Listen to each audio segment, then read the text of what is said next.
Vámonos con los temas económicos y financieros. Ya está aquí Roberto Aguilar. Mi querido Robert, ¿cómo te va? Buenos días. ¿Qué tal, Mario? Muy buenos días. Hoy es feriado en Estados Unidos y los mercados financieros a nivel mundial pues con escasa operación. Sin embargo, las bolsas de Asia y de Europa subiendo a la espera también de más señales de política monetaria, porque esta semana, por ejemplo, se va a dar a conocer justamente las minutas de la última decisión de política monetaria en Estados Unidos. También te comento que Australia mantuvo su tasa de referencia, pero advierte que podría ser necesarias más incrementos o retomar los incrementos justamente para meter en cintura a la inflación. Es interesante, Mario, porque fíjate que junio se convirtió en el mes donde más bancos centrales del mundo, 7 de los 9 más importantes, pues decidieron subir su tasa.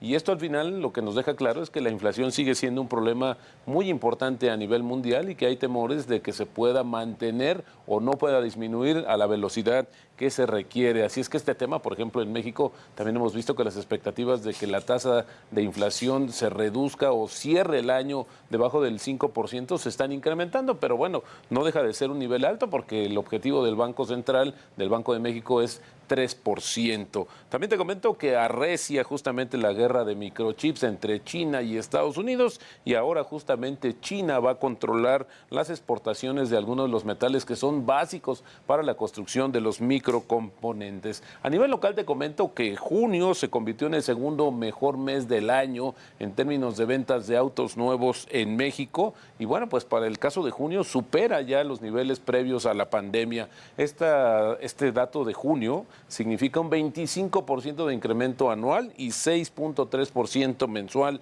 Hay más actividad en la compra de autos nuevos en México. Y el tipo de cambio, Mario, cotizando en 17.03, más temprano, estaba cotizando en 17.05 y bueno, insisto, también en una jornada de baja operación. Ayer platicamos acerca de esta situación de JP Morgan, este banco de inversión importantísimo en el mundo, que después de realizar un evento en México, pues ya al momento de realizar justamente el resumen de este encuentro, donde por cierto estuvo el secretario de Hacienda, consideró que se está viviendo el Mexican Moment 2.0, un concepto que ayer decíamos se describió como para un prometedor paquete de reformas estructurales que permitirían alcanzar en el sexenio de Enrique Peña Nieto una tasa anual de crecimiento del PIB de hasta 6%, lo que no sucedió. Y este banco explicó que México está bien posicionado para tomar ventaja de la reorganización económica y comercial global debido a sus ventajas estructurales. ¿Cuáles son ellas? Bueno, pues la cercanía con Estados Unidos, que esto es básicamente lo que sucede con esta relocalización de las cadenas productivas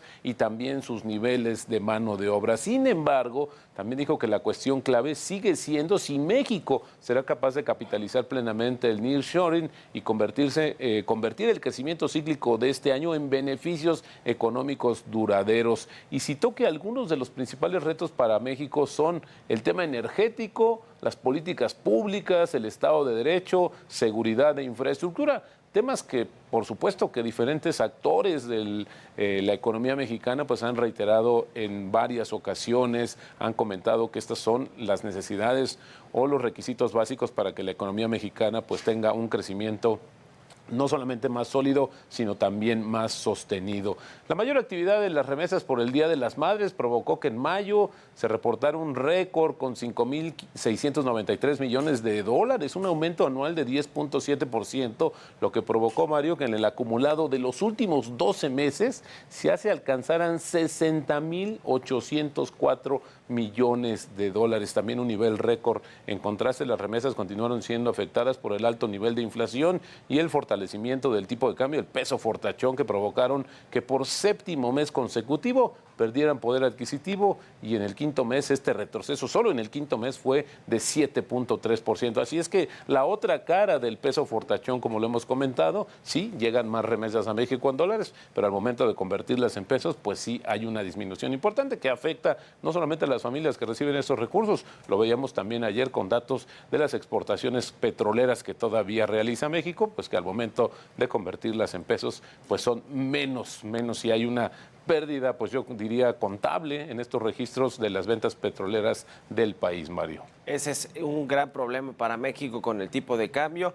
porque por un lado pues recibe menos ingresos por la venta de petróleo, que el presidente López Obrador quiere dejar de vender petróleo y aseguró que para el siguiente año, el 2024, se va a lograr esta denominada autosuficiencia energética, es decir, que México deje de vender petróleo al exterior y lo utilice para procesarlo en las refinerías y ya no compre gasolina al extranjero. Aunque por el lado de la gasolina quizás sí tenga cierto beneficio, ¿no, Robert? Sí, claro. Comprar gasolina más barata. Exactamente, porque la compramos a un precio, se está cotizando en dólares Sí. y la convertimos en pesos. Y sí hay un beneficio en ese sentido, pero justamente te acordarás que en un momento determinado, cuando subió mucho el precio del petróleo, estos ingresos extraordinarios compensaban también las exportaciones. Sí. Ahora, más o menos está saliendo tablas el gobierno en este sentido, pero sin embargo, si el tipo de cambio se llegara a apreciar, a fortalecer todavía más, pues ahí sí yo creo habría problemas más complicados para las finanzas de este país. Se requieren los cerca de 400,000 o 500,000 millones de pesos para subsidiar el precio de la gasolina, ¿no? Que es el otro asunto. Exactamente. Cuando aumentan los precios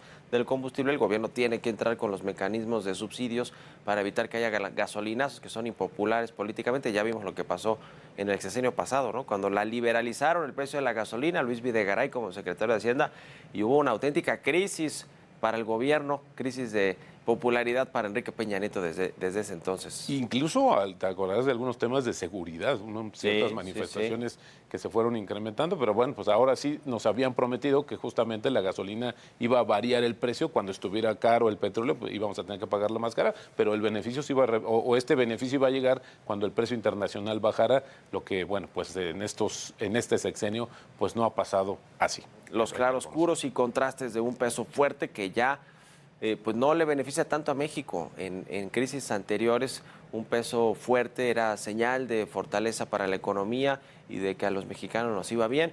Un peso débil o una devaluación, pues ya sabemos cuántas hemos tenido y por qué hoy creemos que el peso fuerte es una gran fortaleza para toda la economía o para todos los sectores económicos. No es el caso y ya lo hemos visto, por ejemplo, aquí en el tema del petróleo, el turismo, los exportadores, en fin, hay muchos lados donde no le beneficia a la economía mexicana tener un peso tan defensivo contra el dólar.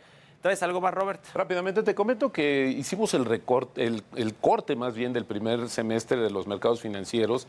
Las bolsas pues tuvieron un beneficio bastante importante. Lo decíamos que el Nasdaq, por ejemplo, esta bolsa tecnológica tuvo su mejor desempeño en 40 años. Y bueno, ahora viene seguro has escuchado el tema o el término toma de utilidades o ganancias. Es cuando los inversionistas pues deciden retirar parte de sus ganancias previas mediante la venta o disminución de una determinada acción o en un portafolio. Pues la toma de ganancias debe responder al tipo de gestión que estás realizando. Si es una cartera con visión a largo plazo y lo tienes también fundamentado con el análisis de las compañías, la toma de utilidades se debe realizar cuando las valuaciones de las acciones ya se muestran caras, pero también muchos, si hay una inversión de largo plazo, Mario, pues al final del día lo que estás haciendo es que esta inversión inicial se está incrementando con el tiempo y quizás si tu meta es tenerlo mucho más tiempo o más años, lo mejor es dejarlo, pero al final del día dicen que es una toma de utilidades sana para los mercados. Cuando suben demasiado hay que regresar a los niveles de evaluación original, pero bueno, en este caso la verdad es que hemos visto que este incremento o este dinamismo de los mercados bursátiles, pues por lo menos en los primeros días del segundo semestre, pues sigue. Había que ver qué dice justamente la decisión de política monetaria o las señales de política monetaria, si esto sigue fortaleciendo a las bolsas de todo el mundo. Buenísimo, gracias Roberto Aguilar. Al contrario, Mario, muy buenos días y las finanzas nos harán libres. Buen martes. Vámonos a conocer cómo están operando los indicadores financieros más importantes del mundo. Los precios del petróleo continúan a la baja, presionados por los temores de un bajo crecimiento económico mundial y la posible subida de las tasas de interés en Estados Unidos. Así, el Brent cayó 1% para venderse en los $74.65 por barril, mientras el crudo estadounidense West Texas se cotizó en los $69.79, un retroceso del 1.2%. Por su parte, la mezcla mexicana de petróleo perdió 0.5% para ubicarse en los $65.05 por barril. La tasa de interés interbancaria del Banco de México se ubica en 11.50%, mientras que los CETES a 28 días alcanzan el 11.02%. En el mercado bursátil, la Bolsa Mexicana de Valores cerró operaciones con una alza del 1.63%, el Standard & Poor's sumó 0.12%, mientras que el Nikkei cae 1%. Durante la jornada pasada, las emisoras que más ganaron en el mercado accionario mexicano fueron Coxa con 14.29%, Bevides subió 7.70%, mientras que Omex se incrementó 7.69%. Entre las empresas con mayores pérdidas se encuentran Hotel con 3.63%, H-City cayó 3.49%, mientras que F Plus de descendió 3.10%. Israel Morales, Heraldo Media Group.